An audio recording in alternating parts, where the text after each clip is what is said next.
The sponsor now has 3 minutes to present their opening statement. Senator Pop, member of the delegation. This is a protection law for transgenders, those who identify as a gender that does not conform unambiguously to conventional notions of male and female gender. They are ongoingly facing the struggle of not being permitted into using bathrooms, locker rooms, etc. of their new legally documented gender. In an attempt to achieve a just and fair society, legalize transgenders and those in the process of undergoing treatment with proper evidence on file should be allowed to enter and use such public areas.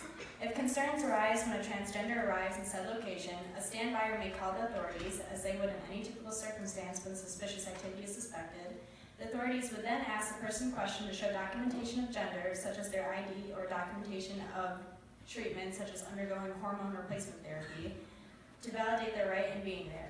If the transgender is not found to have valid paperwork, they will be treated in the same manner by the authorities as with any person violating bathroom status. And if said transgender is to have the needed identification, then they are to be left alone to go on with any previous activities. Any person or authoritative figure violating this act will be charged with harassment charges, possible misconduct charges, and possible various fees, charging either person or association specificating on the incident at hand. My reasoning for this is because those who are about to become the gender that they've chosen or legally change their gender have been confronted multiple times with the issue of not being able to enter their bathroom or any public area, and I just don't think that we should alienate them, so I'm proposing this bill. I yield the rest of my time to my closing. Thank you, Senator. You have yielded 1 minute and 45 seconds to your closing. Seeing that as that was the author's opening, we'll now move to technical questions. Are there any technical questions on the floor? Senator Hutchinson. Senator Howard, of the delegation, will anyone who is harassing like transgender, will they be charged with hate crime? Yes, harassment charges. Thanks. Any other technical questions on the floor? Senator S. Senator S. from the delegation. If let's say person forgets their ID, would they still be charged with? They do need to carry some sort of identification or verification. Thank you, Senator. Senator Hurst. Senator Hurst from the Southwestern Indiana delegation. Does in this bill, I know it includes legal documentation, but would you also have to have the surgical verification? If like on your ID, it would specify what your gender is, or if you have your documentation, whether like you're undergoing the process. So I don't know. Thank you.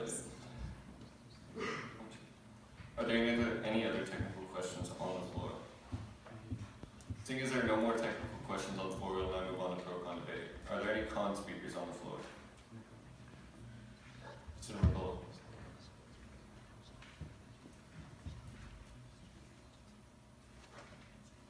Senator McCullough, Decatur County delegation.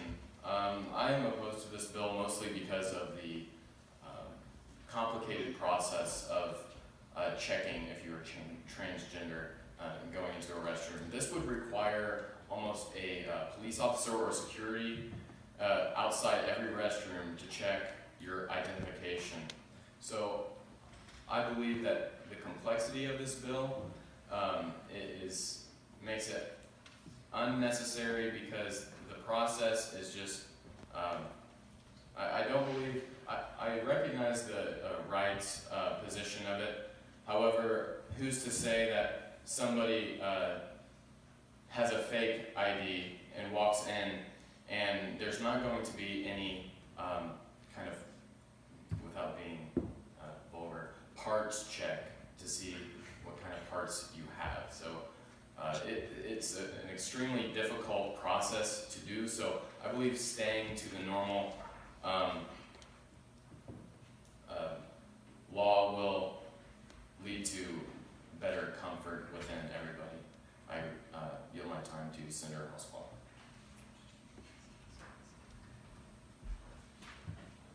Senator Houseball from the Southwestern Indiana delegation. A bathroom, either bathroom is the same thing. I mean, I've been in a girls' bathroom, so I don't know much about it, but I know you have stalls, and that's just about it. We have urinals, that's the only difference. We still have stalls. I don't really see the difference between going into either one bathroom, but if you're born a male, just go to the male bathroom. Or if you're born a female, go into the female bathroom.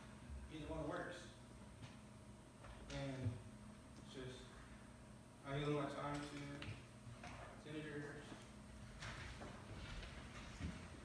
1 minute.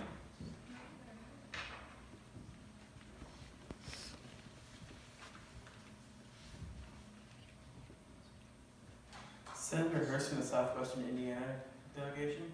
I know that the verification process is like long, but I feel like a child predator would go through that process just to go and snatch up a child. I yield the rest of my time to the chair.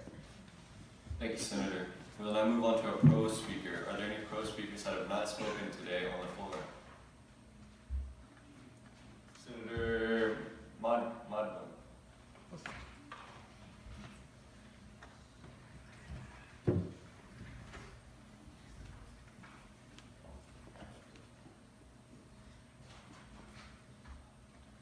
Senator Modlin of the Hoover delegation.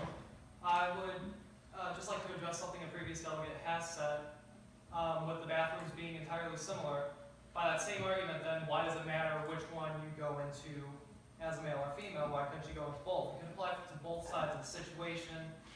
I do not believe it's a valid argument in this case. I yield the rest of my time to Senator Howerton.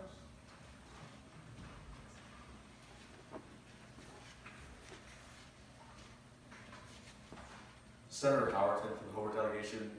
A previous delegate stated something about child predators, quote unquote, to snatch up a child.